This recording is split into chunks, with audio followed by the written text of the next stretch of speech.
Okay, today I'm gonna go over my survival kit. I bought this little memory card bag from a dollar store, and that's what I was gonna use it for, but I tore out the middle section here and decided it's gonna become part of my survival kit. And the first thing I do, put my screwdriver in there. I have 4 foot of tape, and this is tape that has those little fibers in it that's really hard to tear once you do use it. Really good tape.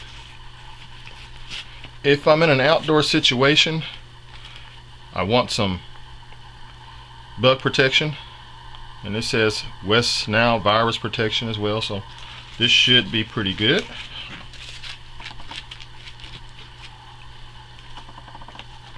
First aid, I do band-aids.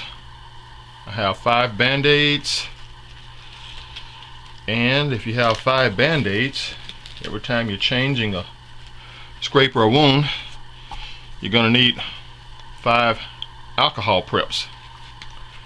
Clean it every time you dress it.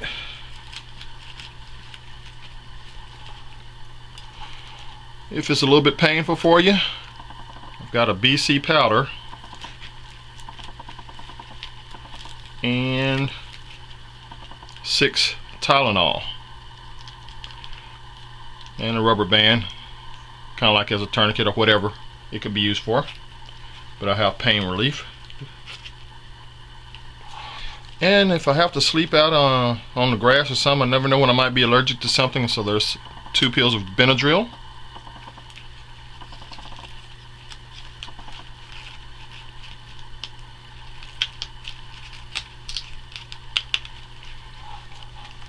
And if I'm in a tunnel or in a drain ditch or something like that, I have to sleep in, rats or who knows, a skunk or something like that, you might want to light and throw a firecracker in the way of a raccoon or something to keep them from trying to come and gnaw on you in the middle of the night.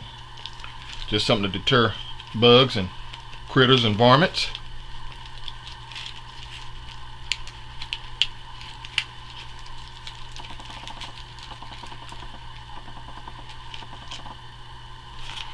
You're eating with your hands in a survival mode, so you want to clean up sometimes. I have some moist towelettes.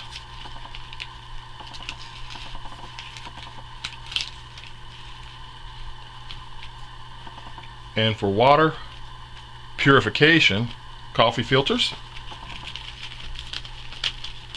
Get most of the debris out of whatever water you're drinking.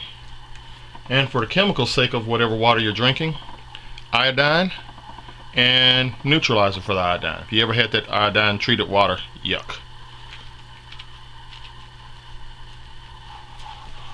And this, just the medical ointment, like Neosporin or whatever. And in this straw, the shorter one, salt, just for dehydrating or overheating or seasoning something you might eat. It's available. Should I do run across an amount of water I can use just to keep my motivation up, I've got coffee, my favorite instant drink mix, peach mango water flavor, and it's energy type.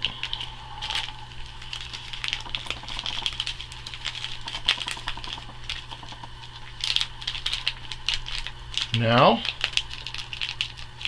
a lot of people do tie wraps. Tie wraps,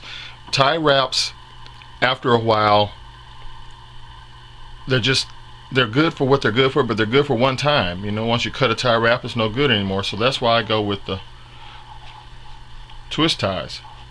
And these are over 1 foot long twist ties. So I think that they're more reusable and more practical in a survival situation. Not that they are, just what I think.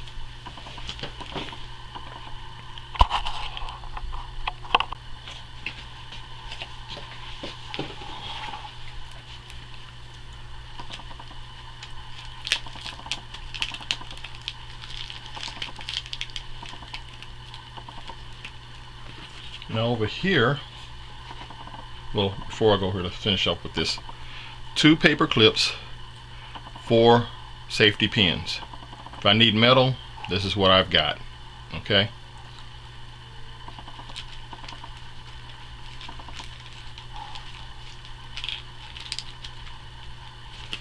On the far side, on the back, I put down a couple of plastic bags, just a simple Ziploc bag.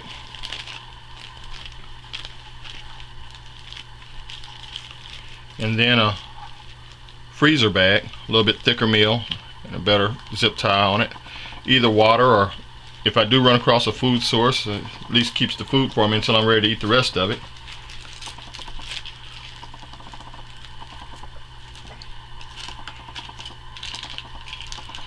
On this side, I like to keep my hygiene as far as my brush up for should I have to eat something or that doesn't have a taste that I care for. I can get it out of my mouth with these brush ups and these mints.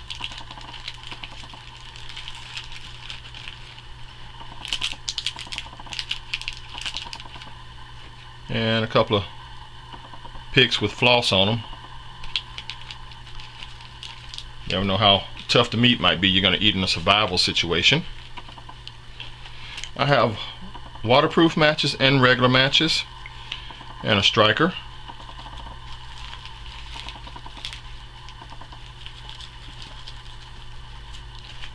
Also for water, condom.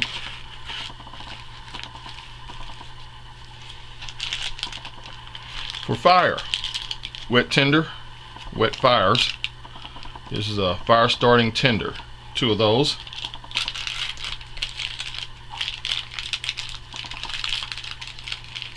And a mini Bic lighter. I haven't made any modifications to it. I've seen where it's a pretty good idea.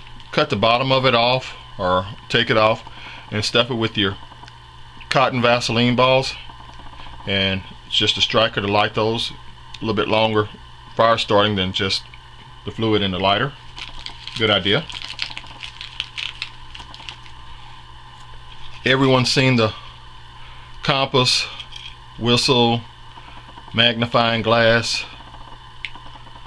I'm not a big fan of magnifying glass fires, but I've tried them, but I don't have the patience. In a life situation, I guess I'd try a little harder.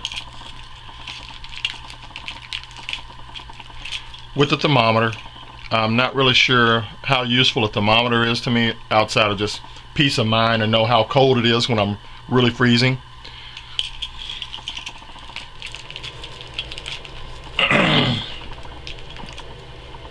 A pen for taking notes.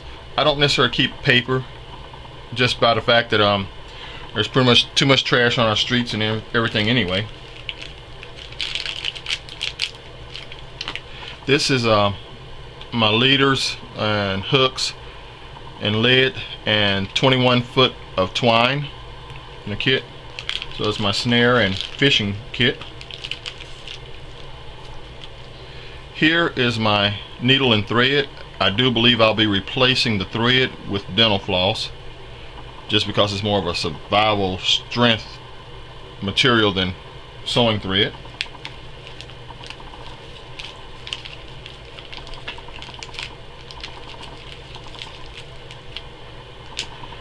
Pocket knife. I found a very thin 2-bladed knife that is pretty sharp. At least it wasn't. I sharpened it, got it to a point where it does pretty good.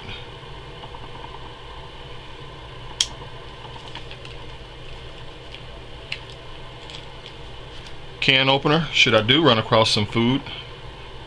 The metal can won't stop me from eating.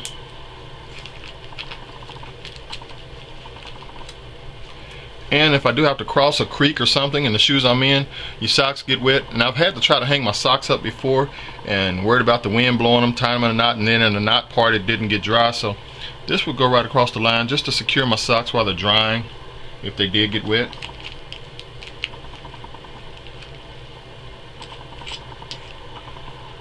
My shelter would be this cheap reflective blanket, survival blanket. 2 7-foot pieces of cord, and I wouldn't put a hole in the blanket because this material tears really easy. I would put a ball on one side of it and loop the lacing cord, the cord around it, and secure it that way at the corners. Keep from tearing it.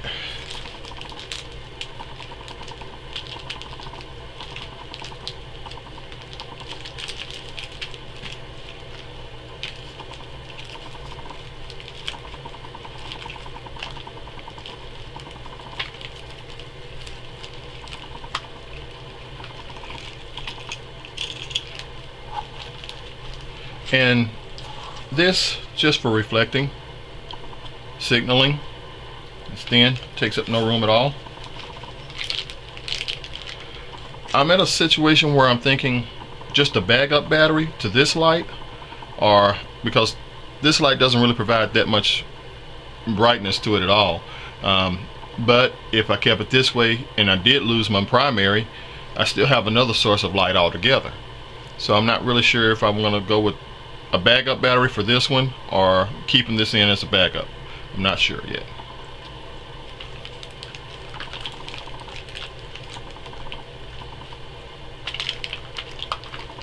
For now, as you see, I am going with the light.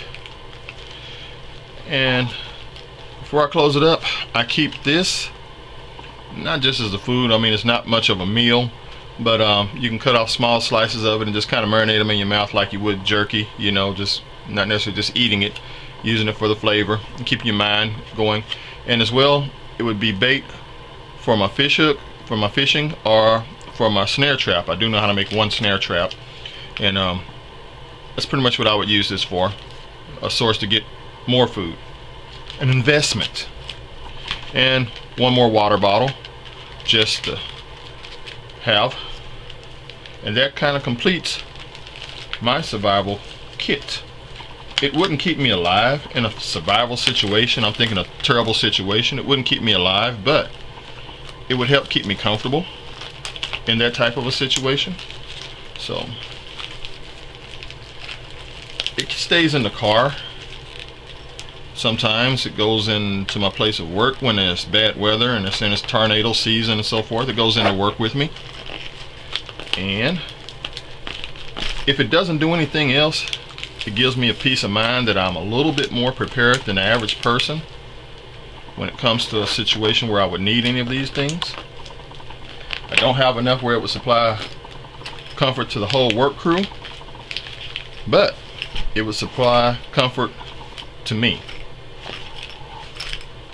I thought about and tried to do it with a Altoids tin or something like that, and that's just too small to put anything in there that I would need. I always have basically that, a flashlight on me at all times. I almost always have this on me and a pocket knife, you know, and there's not much more I could put in a little tin than that anyway. So this is my grab and go survival kit. Thanks for watching, and leave me a comment. Thank you. Bye bye.